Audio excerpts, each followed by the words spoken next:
Okay guys, sebenarnya ramai yang tak sedar, you guys yang trade gold, you guys boleh juga trade dekat dalam SNJ cryptocurrency. Jom saya tunjuk apa yang you guys nak kena cari.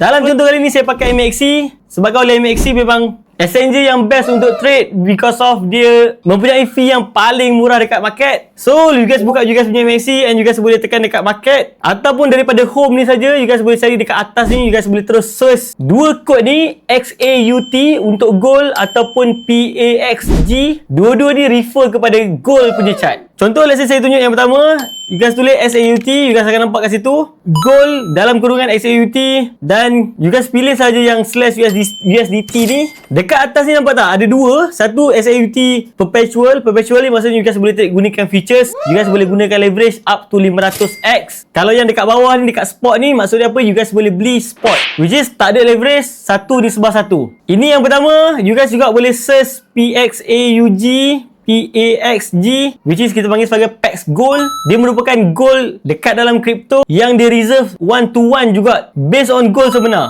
So untuk ini pun ada juga, ada perpetual yang you guys boleh guna leverage dekat atas ni, and ada juga untuk PAXG yang under spot. Nampak tak kat situ dia tulis zero fee guys untuk you guys trade kat sini. Untuk you guys yang nak trade silver pun ada, jangan risau, you guys boleh tulis je XAG.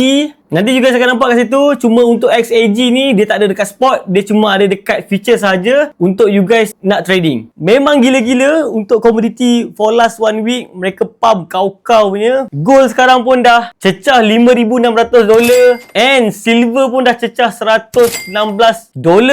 Jadi let's say kalau you guys nak trade coin yang aktif ni dekat dalam MXC pun boleh, tak ada masalah. Klik je link kat bio. Thank you guys.